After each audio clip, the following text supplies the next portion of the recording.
اعوذ باللہ من الشیطان الرجیم بسم اللہ الرحمن الرحیم السلام علیکم ورحمۃ اللہ وبرکاتہ۔ نجات ٹی وی میں آپ سب کو خوش آمدید اور آپ سب کا مشکور ممنون ہوں کہ آپ نے میری ویڈیو دیکھنے کے لیے وقت نکالا۔ آج ایک اہم ٹاپک لے کر ہم آئے ہیں جس پر ہم ریئیکشن دیں گے، وہ ہے نماز تراویح۔ شیعہ سنی کے ہاں ہمیشہ سے نماز تراویح کے حوالے سے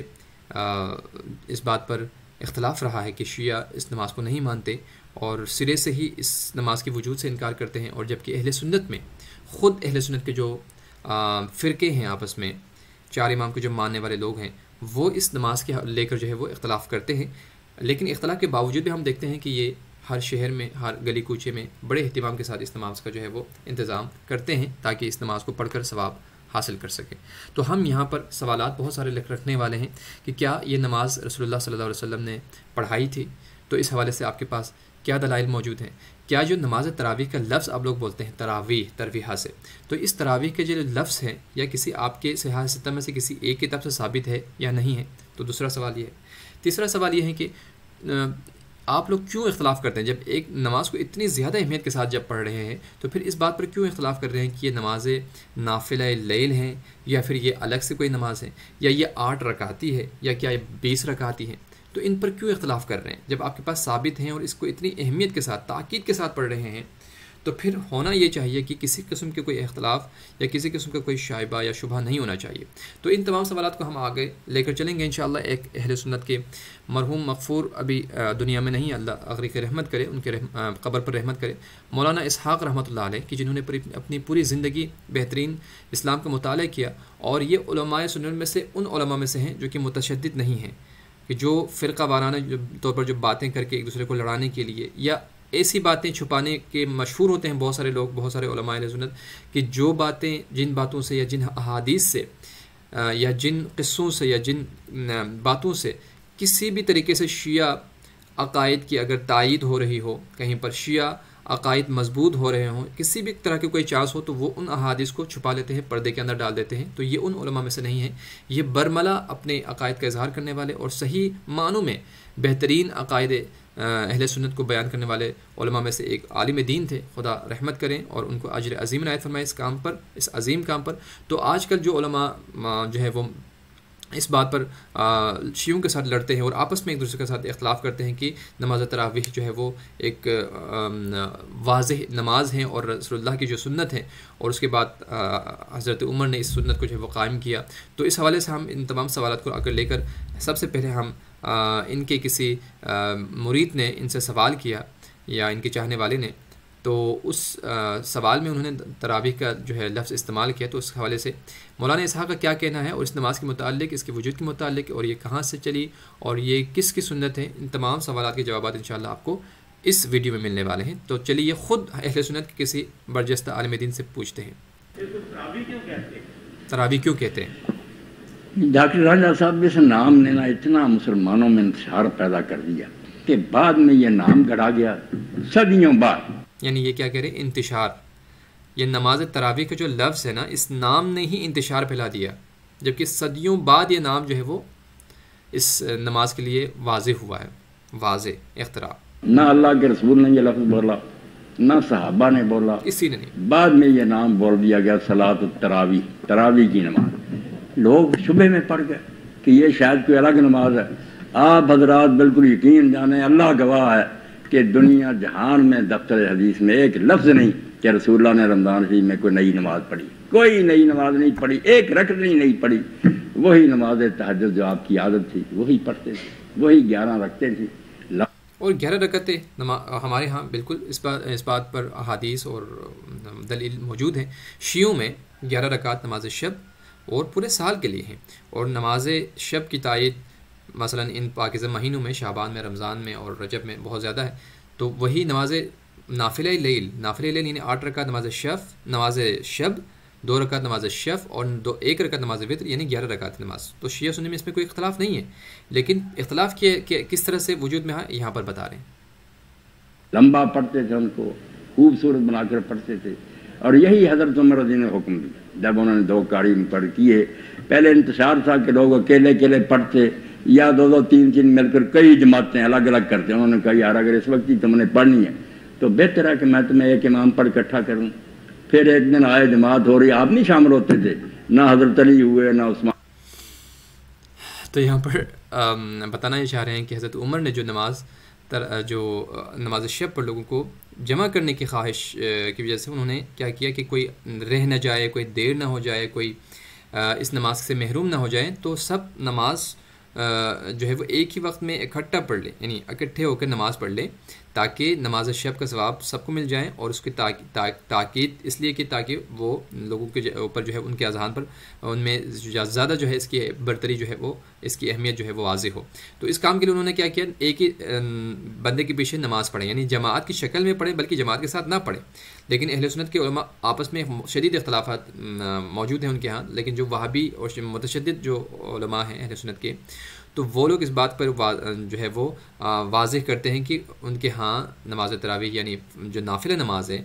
اس میں جماعت ہو سکتی ہے، اور وہ لوگ جماعت کے ساتھ ہی پڑھتے ہیں، ہر جگہ پر جماعت کے ساتھ پڑھتے ہیں۔ جبکہ یہاں پر مولانا اسحاق فرما رہے ہیں کہ حضرت عمر خود نماز جماعت کے ساتھ نہیں پڑھتے تھے، مولا علی نہیں پڑھتے تھے، جبکہ وہاں پر بہت سارے لوگ موجود ہیں کہ حضرت علی کے متعلق بیان کرتے ہیں کہ حضرت علی خود بھی نماز تراویح کا اہتمام کرتے تھے اور خود بھی جماعت کے ساتھ پڑھتے تھے، جبکہ ایسا ہرگز نہیں ہے، نہ شیعوں کا عقیدہ ہے، اور شیعوں کے عقیدے کی تائید یہاں پر ہمارے سامنے مولانا اسحاق کی یہ باتیں موجود ہیں۔ مانو کبھی اس بات میں شامل نہیں ہو، اور اعلان بھی فرمایا کہ اس سے بہتر ہے کہ آخری حصے رات میں پڑھی۔ حضرت عمر نے ساتھ ہی فرمایا کہ اصل وقت تو وہ ہے، مگر اگر تم پڑھتے ہو تو چلو پڑھ لو۔ تو یہ بعد میں پھر جب نام تراویح ہو گیا نا تو لوگوں نے دو نمازیں پھر بنا لی، تہجد الگ ہے، تراویح الگ ہے۔ آپ نے کبھی ایسا نہیں کیا کہ اگر یہ نماز پڑھ لی ہے 11 رکھیں تو پھر پچھلے حصے میں پڑھی ہو۔ اب بھی آپ مسئلہ یاد رکھیں کہ جب 4 فرض اور 2 سنت پڑھ لیتا نا آدمی، اب جو نماز شروع ہوتی ہے نا، بے شک آپ بطری پڑھتے ہیں، یہ عشاء کا حصہ نہیں ہے، یہ قیام اللیل رات کی نماز کا حصہ تہجد کا، جو آسانی کے لیے ہمیں اجازت مل گئی ہے کہ جو 11 رکھتے ہیں بھی اگر کوئی شخص محسوس کرے کہ میں نہیں اٹھ سکتا پچھلے عشاء کے ساتھ ہی پڑھ لے، تہجد ہو جائے گی۔ بالکل یہ بات شیعوں میں بھی موجود ہے ہمارے ہاں کہ اگر کوئی نماز شب اس وجہ سے نہیں پڑھ سکے کہ یا تو نیند زیادہ آ گئی، وہ جاگ نہ سکیں، تو جتنی وہ پڑھ سکتے ہیں وہ پڑھ لیں۔ اور بہترین وقت نماز شب میں شیعوں میں یہ ہے کہ نماز فجر کے ساتھ متصل کریں اس کو، جب ختم ہو تو نماز فجر کی اذان ہو رہی ہو، ٹھیک ہے، یہ سب سے بہترین وقت ہے شیعوں میں۔ لیکن شیعوں میں ہمارے ہاں اس بات کی اجازت یعنی موجود ہیں، وسعت موجود ہیں اور گنجائش موجود ہیں کہ اگر کوئی سستی کی وجہ سے نہیں اٹھ سکتا، اس کو پتہ ہے کہ آج تھکا ہوا ہوں یا کھانا زیادہ کھا لیا ہے یا بیماری یا ضعف کمزوری کی وجہ سے نہیں اٹھ سکوں گا وقت پر، تو وہ نماز شب کے ثواب کو حاصل کرنے کے لیے کیا کریں، نماز جو ہے وہ عشاء کے ساتھ پڑھ لیں، عشاء کے ساتھ اس کو متصل کریں نماز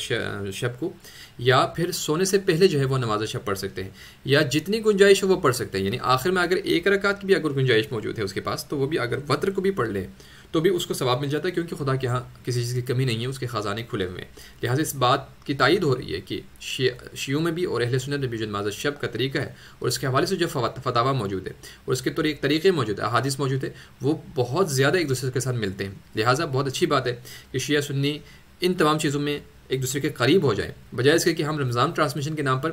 لوگوں کو بلا کر، علماء کو بلا کر آپس میں ہم ان کو لڑائیں تاکہ ویو زیادہ ملیں، پیسے زیادہ جنریٹ ہوں، اور عوام ایک دوسرے کے ساتھ جھگڑنے پر مجبور ہوں کہ ایک سے ایک پوسٹ بنا کر، ایک سے ایک ویڈیو بنا کر غلط اس کا استعمال کریں اور لوگوں میں انتشار پھیلائیں، آگ پھیلائیں اور نفرت کی آگ کو پھیلائیں، پروموٹ کریں۔ یہی کر رہے ہیں ہمارے رمضان کے ٹرانسمیشن کے نام سے جو ہے وہ ہمارے ٹی وی چینلز، انشاءاللہ اس پر ایک ویڈیو ہم الگ بنائیں گے۔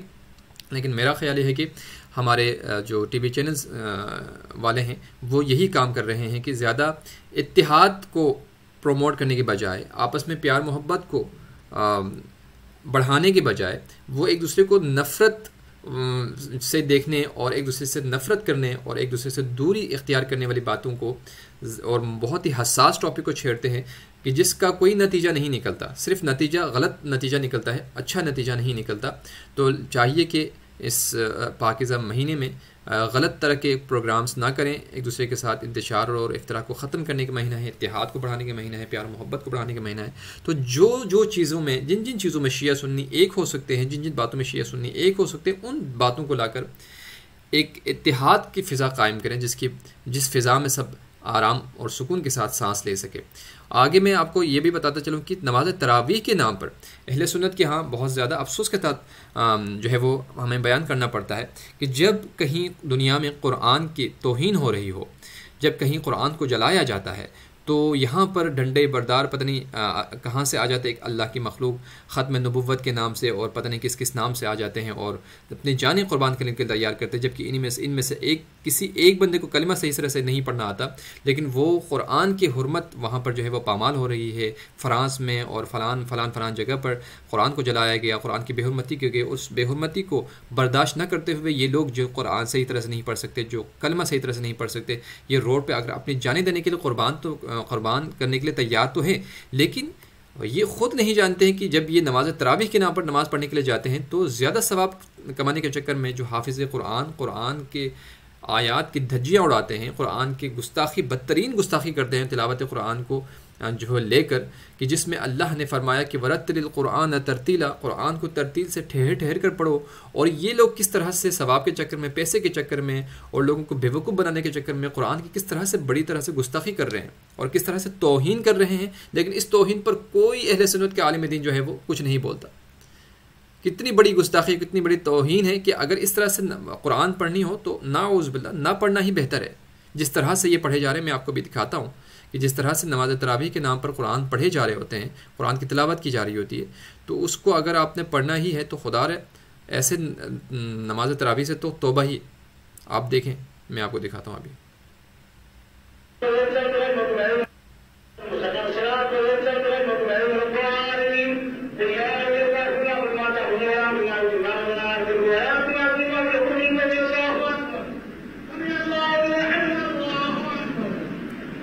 اب دیکھیں، کہیں سکون ہے، کہیں قیام ہے،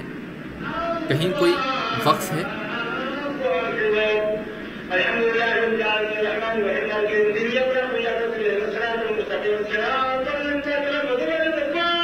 اللہ اکبر، کتنی بڑی بے حرمتی ہے، اور کتنا جو آپ دیکھ سکتے ہیں کہ گستاخ، یہ تو قرآن کے گستاخ تو ہم خود ہیں بھائی، قرآن کی بے حرمتی تو ہم خود کر رہے ہیں، اور جبکہ ہم جو ہے وہ دوسرے گستاخوں کے خلاف یہاں پر آوازیں لگاتے ہیں اور نعرے لگا رہے ہیں۔ اللہ اکبر، سمع اللہ لمن حمدہ، اللہ اکبر، اللہ اکبر، اللہ اکبر۔ بسم اللہ الرحمن الرحیم، الحمد للہ رب العالمین الرحمن الرحیم مالک یوم الدین، ایاک نعبد و ایاک نستعین، اهدنا الصراط المستقیم صراط الذین انعمت علیہم غیر المغضوب علیہم ولا الضالین۔ دیکھیں نا آپ، اس طرح سے نماز تراویح کے نام پر یہ جو تماشا ہو رہا ہے، یہ ہر جگہ پر آپ دیکھ سکتے ہیں کتنی سپیڈ کے ساتھ پڑھتے ہیں تاکہ زیادہ سے زیادہ قرآن ختم کریں، زیادہ سے زیادہ ثواب حاصل کریں۔ تو یہ کون سا طریقہ ہے اور کیا معیار ہے کسی بھی نماز کے حوالے سے کہ آپ اس نماز میں قرآن کے اس آیت کی دھجیاں اڑائیں کہ جہاں پر قرآن نے کہا ہے کہ ٹھہر کر پڑھو، قرآن کی تلاوت کو صحیح طرح سے پڑھو، اور جو قرآن میں یہ بتایا کہ افلا یتدبرون القرآن ام علی قلوب اقفالها، جو قرآن کی آیت ہے اس کا ہم کیا کریں گے؟ تو اہل سنت کو چاہیے کہ وہ بجائے شیعوں کے ساتھ زیادہ اس حوالے سے بحث کر کے اس نماز کو ثابت کرنے پر زور لگائیں، اپنی نماز کو صحیح کریں، اور نماز جو پڑھنے والے لوگ ہیں، جو حافظین قرآن ہیں، ان کو سمجھائیں کہ خدا را قرآن کی حرمت کا جو ہے وہ قرآن کی عزت احترام کا خیال رکھیں، اس کی حرمت کا خیال رکھیں، اور اس کو جو ہے وہ اس کی گستاخی نہ کریں اس طرح سے تیزی سے پڑھا کر، جو قرآن نے ہمیں سمجھایا ہے، تعلیم دی ہے، بالکل سراسر اس کے خلاف ہے۔ لہٰذا آج کے اس ویڈیو میں میں نے کوشش یہ کی کہ نماز تراویح کی جو حقیقت ہے وہ کیا ہے، اور نماز تراویح کب سے لوگوں میں مشہور ہوئے، اور یہ نماز جماعت کے ساتھ جو لوگ پڑھتے ہیں کیا یہ صحیح ہے یا نہیں ہے، تو تمام سوالات کے جوابات آپ تک پہنچ چکے ہوں گے انشاءاللہ۔ ایک اور اہم ویڈیو کے ساتھ آپ کی خدمت میں حاضر ہوں گے انشاءاللہ، اگر اللہ نے توفیق دی۔ تب کے لیے اجازت چاہتا ہوں، اللہ حافظ۔